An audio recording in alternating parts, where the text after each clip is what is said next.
የዓለማችን የጂኦፖለቲካ መድረክ ዛሬ ላይ ተራ ዲፕሎማሲ ፉክክር መሆኑ አክትሞ የዓለምን የኃይል ሚዛን ብሎም የኢኮኖሚ ህልውና ሊቀለብስ ወደሚችል እጅግ አደገኛና ውስብስብ የቼዝ ጨዋታ ተቀይሯል። የጥልቅ ትንታኔ በአሜሪካ፣ በእስራኤል፣ በኢራን፣ በሩሲያና በቻይና መካከል እየተካሄደ ያለውን ስውርና ገሃድ የጥቅም ፍጥጫ ፍንትው አድርጎ ያሳየናል። በአንድ በኩል ከፍተኛ የውስጥ ኢኮኖሚ ቀውስና የመሰረተ ልማት ውድመት እያስተናገደች የምትገኘው ኢራን የዓለምን የነዳጅ ደም ስር የሆነውን የሆርሙዝ ሰርጥን የመዝጋት ገና ያልተጫወተችውን ካርድ በመምዘዝ በአሜሪካ ምርጫና ኢኮኖሚ ላይ ትልቅ ስጋት ደቅናለች። በሌላ በኩል ደግሞ የሰላም ድርድሩ መጓተት እንደ ስትራቴጂካዊ ረፍት በመጠቀም ወታደራዊ አቅሟን ከማዋሃድ አልፋ ራሷን ለምስራቁ ዓለም ቁልፍ የጦር መሳሪያ አቅራቢ አድርጋ እያቀረበች ነው። ትንታኔው ከዚህም ባሻገር ሩሲያ ከውጥረቱ መራዘም የምታገኘውን የፖለቲካና የኢኮኖሚ ትርፍ ስሌት፣ ቻይና እየመጣ ያለውን ዓለም አቀፍ ቀውስ ተንበያ እያደረገች ያለውን ታይቶ የማይታወቅ አስፈሪ የነዳጅ ክምችት ዝግጅት፣ እንዲሁም አሜሪካ በጦርነቱ ምክንያት የገጠማትን ከፍተኛ የተራቀቁ ሚሳኤሎች ክምችት መመናመንና የኢኮኖሚ ድቀት ስጋትን በዝርዝር ይዳስሳል። ብሎም የእስራኤል ጦር በአረብ ምድር ዘብ እስከ መቆም የደረሰበትን አዲሱን የመካከለኛው ምስራቅ የደህንነት ስነ ልቦናና በሩሲያ፣ ቻይና፣ ኢራን የሶስትዮሽ ዘንግ አጋዥነት የምዕራባውያንን የበላይነት የሚፈታተን አዲስ የዓለም የደህንነት ስርዓት እየተፈጠረ መሆኑን የሚያሳይ ዳሰሳ ነው። ይህ አባይ ሪፖርት ዓለም አቀፍ ትንታኔ ነው። የዓለምን ፖለቲካ በሰፊው የምንዳስስበት መድረክ። ለቻናላችን አዲስ የሆናችሁ ሰብስክራይብ በማድረግ አብራችሁን ቆዩ።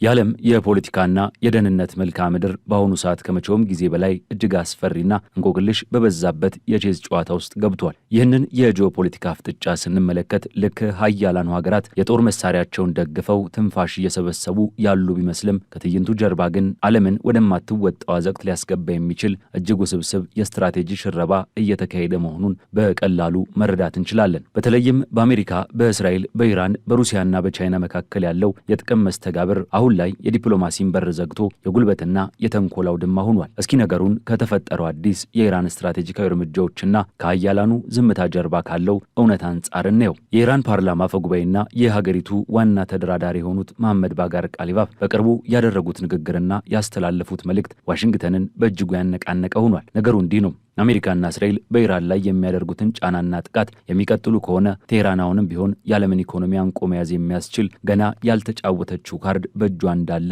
በይፋ ዝታለች። ይህ ካርድ ምንድን ነው ብለን ስንጠይቅ ቀጥታ ወደ አይምሯችን የሚመጣው የዓለም የነዳጅ አቅርቦት ደም ስር የሆነው የሆርሙዝ ሰርጥና የባቤል መንደብ ባህረ ሰላጤ ነው። ኢራን እነዚህን ቁልፍ የውሃ ላይ መስመሮች የመዝጋት፣ አዳዲስ የኃይል መሰረተ ልማቶችን የማጥቃትና የነዳጅ ቧንቧዎችን የማውደም የተሟላ አቅም እንዳላት እያሳየች ነው። ይህ እርምጃ ደግሞ ሳውዲ አረቢያ በቀይ ባህር በኩል የምታደርገውን የነዳጅ ኤክስፖርት ከመጉዳቱም በላይ በምዕራቡ ዓለም ላይ በተለይም የክረምት የረፍት ጊዜ ሲቃረብና የነዳጅ ፍላጎት ሲንር እንደ ነዳጅ የሚያቀጣጥል እሳት መሆኑ አይቀርም። ቃሊባፍ እንዳሉት አሜሪካውያን ገና ያልተጫወትነው ካርድ መመልከት ካልፈለጉ በቀር የክረምት ረፍታቸውን ቢሰርዙ ይሻላቸዋል ሲሉ የተናገሩት ንግግር የኢራንን የመከላከልና የማጥቃት በራስ መተማመን ቁልጭ አድርጎ የሚያሳይ ነው። በተለይም በአሜሪካ የአጋማሽ ዘመን ምርጫ እየተቃረበ ባለበት በዚህ ወቅት የነዳጅ ዋጋ መናር ለፕሬዚዳንት ዶናልድ ትራምፕ አስተዳደር ትልቅ የፖለቲካ ራስ ምታት ነው። ይህንን ተከትሎ የኢራን የውጭ ጉዳይ ሚኒስትር አባስ አራቺ ወደ ሞስኮ ያቀኑት የሰላም ድርድር ለማድረግ ይመስል ነበር። ነገር ግን ከጀርባ ያለው እውነታ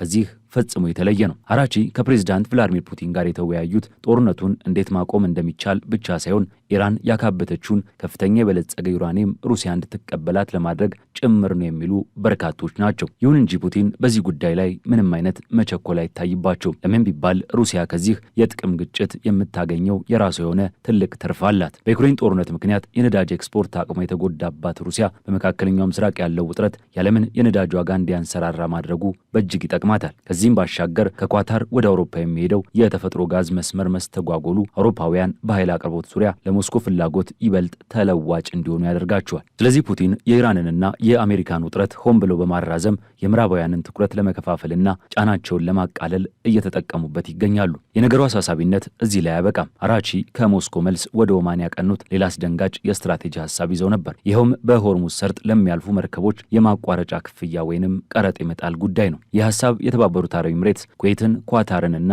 ሳውዲ አረቢያን በቀጥታ የሚጎዳ በመሆኑ ፈጽሞ ሊቀበሉት የማይችሉት ነገር ነው። ነገር ግን የኢራን እስላማዊ አብዮታዊ ዘብ የንግድ መርከቦችን እንቅስቃሴ በመቆጣጠር ረገድ ያለው ቋሚ ተጽዕኖ የዓለምን የንግድ እንቅስቃሴ እጅጉን ሊያናጋው ይችላል። የጀበል አሊ ወደብን የመሰሉ ቁልፍ የንግድ መተላለፊያዎች የዚህ ዛቻ ቀጥተኛ ሰለባ ሊሆኑ ይችላሉ። ኢራን ይህንን ድርድር ለማድረግ ምንም አይነት የኋላ ማፈግፈግ እንደማታሳይ ግልጽ አድርጋለች። አሜሪካ የባህር ላይ እገዳዋንና የኢኮኖሚ ማዕቀቧን እስካላነሳች ድረስ ቴህራን ከአሜሪካ ጋር ቀጥተኛ ድርድር እንደማታደርግ አሳውቃለች። ይህ የሚያሳየው ኢራን ምንም እንኳን ከፍተኛ የውስጥ ጫና ቢኖርባትም ከውጭ ዓለም ጋር በሚኖራት መስተጋብር ግን ጠንካራ የመደራደር አቅሟን ለመጠቀም የቆረጠች መሆኗን ነው። በእርግጥ አሜሪካና አጋሮቿ ይህንን የኢራንን ግትር አቋም በኢኮኖሚያዊ ማዕቀብና በጦር መሳሪያ ጥቃት ለማንበርከክ እንደሚችሉ አምነው ነበር። ሆኖም መረጃዎች እንደሚያሳዩት የእስራኤል ተደጋጋሚ ጥቃቶች በኢራን መሰረተ ልማቶች ላይ ከፍተኛ ጉዳትን አድርሰዋል። የኢራን 12 በመቶ የሚሆነው የጋዝ ምርት፣ 25 በመቶ የብረት ምርትና 28 በመቶ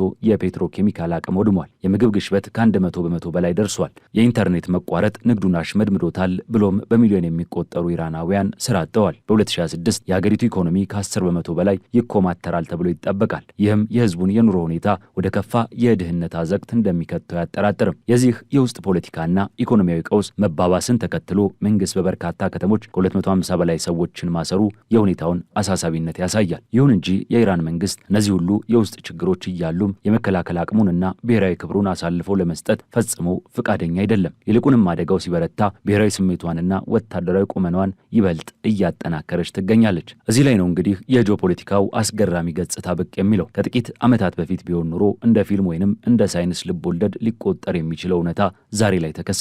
እስራኤል የአይረን ዶም አየር መከላከያ ስርዓቷንና በደርዘን የሚቆጠሩ ወታደሮቿን የተባበሩት አረብ ኤምሬትስ ደህንነትን ለመጠበቅ ስትል ወደ ስፍራው ልካለች። እስኪ ያስቡት፣ የእስራኤል ወታደሮች በአረብ ገብረ ምድር እምብርት ውስጥ በአንድ ወቅት እንደ ቱሪስት እንኳን መግባት በማይችሉበት ሀገር ውስጥ የኢራንን ጥቃት ለመከላከል ዘብ ቆመዋል። የአረብ ሀገራትም ከኢራን ጋር የነበራቸውን ግንኙነት በአንድ በኩል ለማሻሻል ጥረት እያደረጉ፣ በሌላ በኩል ደግሞ የኢራን ዋነኛ ጠላት ከሆነችው እስራኤል ጋር ወታደራዊ ትብብራቸውን እያጠበቁ ነው። ይህ በእጅጉ እርስ በርስ የሚጋጭ የሚመስል ነገር ግን ደግሞ የኢራንን ኃይል ምን ያህል እንደፈሩት የሚያሳይ አዲስ የመካከለኛው ምስራቅ የደህንነት ስነ ልቦና ነው። ነገር ግን ከዚህ ሁሉ የቃላት ጦርነትና የውክልና ፍጥጫ ጀርባ ዓለምን በእጅጉ እያሳሰበ ያለው የቻይናው ፕሬዝዳንት ሺጂንፒንግ መንግስት እያደረገ ያለው ዝምታን የተላበሰ አስፈሪ ዝግጅት ነው። ቤጂንግ ለረዥም ጊዜ ሊቆይ የሚችል የሆርሙዝ ሰርጥ መዘጋትና የኃይል አቅርቦት መቋረጥ ራሷን እያዘጋጀች እንደሆነ የሚያሳዩ ግልጽ ማሳያዎች አሉ። ቻይና ከቅርብ ዓመታት ወዲህ ታይቶ በማይታወቅ ፍጥነት 1.4 ቢሊዮን በርሜል ድፍድፍ ነዳጅ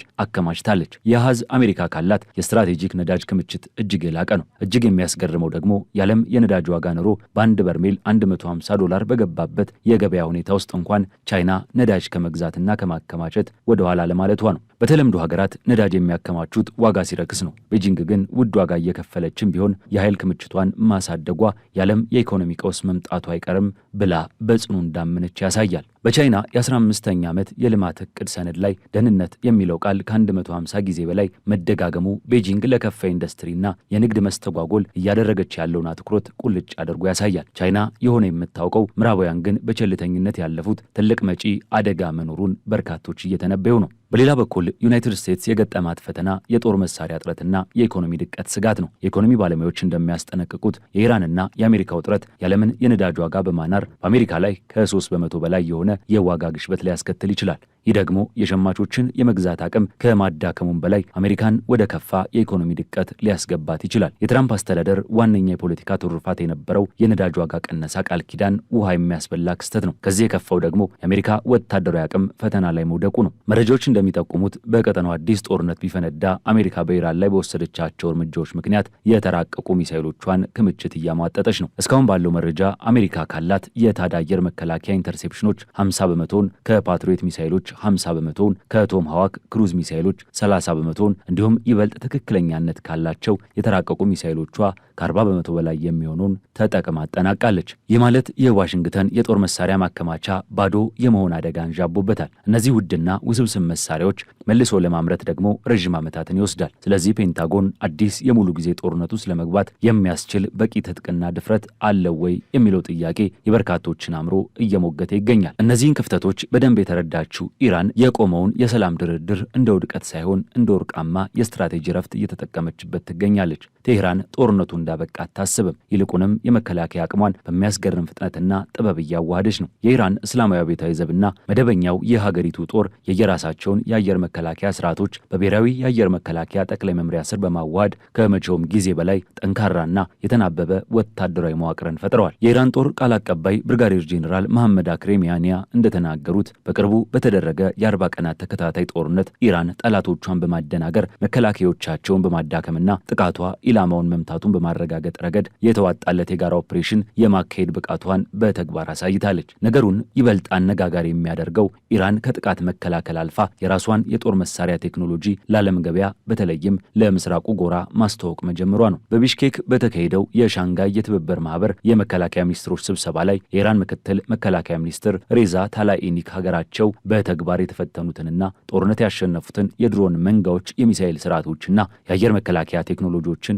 ማስተላለፍ እንደምትፈልግ በይፋ አውጀዋል። አሜሪካ የተሸነፈችበትን ልምድ ለሌሎች የማህበሩ አባላት ለማካፈል ዝግጁ ነን ማለታቸው ኢራን ራሷን እንደ አንድ የጦር መሳሪያ አቅራቢ ሀያል ሀገር እያቀረበች መሆኗን ያመላክታል። ይህ የንድፈ ሐሳብ ሽያጭ ሳይሆን በ2026ቱ ከፍተኛ የጦርነት ግለት ውስጥ የተፈተነን አስተማማኝ ቴክኖሎጂን ለተቀረው ዓለም የማቅረብ ፖለቲካዊና ኢኮኖሚያዊ ስትራቴጂ ነው። በስተመጨረሻም ይህ የኢራን ወታደራዊና ዲፕሎማሲያዊ እንቅስቃሴ ከሩሲያና ከቻይና ጋር ያላትን የሶስትዮሽ ዘንግ ይበልጥ አጠናክሮታል። ሩሲያ ሙሉ ስትራቴጂካዊ ድጋፍ ስትሰጥ፣ ቻይና ደግሞ በዲፕሎማሲው መድረክ ላይ ለኢራን ትልቅ ከለላ እየሆነች ነው። ይህ የሶስቱ ሀገራት ጥምረት ምዕራባውያን በዓለም አቀፍ የደህንነት መዋቅር ላይ የነበራቸውን ያልተገደበ የበላይነት እየተፈታተነው መጥቷል። ኢራን ምንም እንኳን በውስጥ የኢኮኖሚ ቀውስና በማዕቀብ እየደማች ብትሆንም ይህንን አጋጣሚ ተጠቅማ የምዕራባውያንን የጦር መሳሪያ የበላይነት ጥያቄ ውስጥ የሚከትና አዲስ የምስራቅ ዓለም የደህንነት ስርዓት እንዲፈጠር መንገዱን እየጠረገች ትገኛለች። ታዲያ ከዚህ ሁሉ ዘገባና ክስተት መረዳት የምንችለው ምንድን ነው? አሜሪካ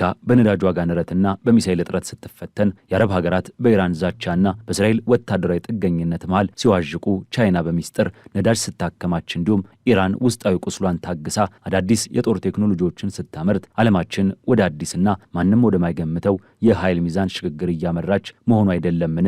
የፖለቲካ ቼዝ ጨዋታው ቀጥሏል። አሸናፊው ማን እንደሚሆን ግን ጊዜ ብቻ የሚመልሰው ታላቅ እንቆቅልሽ ነው። የዛሬው ዓለም አቀፍ ትንታኔያችን በዚሁ ተቋጨ። ስለተከታተላችሁን እያመሰገንን ለቻናላችን አዲስ የሆናችሁ ሰብስክራይብ በማድረግ ቤተሰብ እንድትሆኑ እንጋብዛለን። ከሰዓታት በኋላ በሌላ ዓለም አቀፍ ጉዳይ እስከምንገናኝ ሰናይ ጊዜ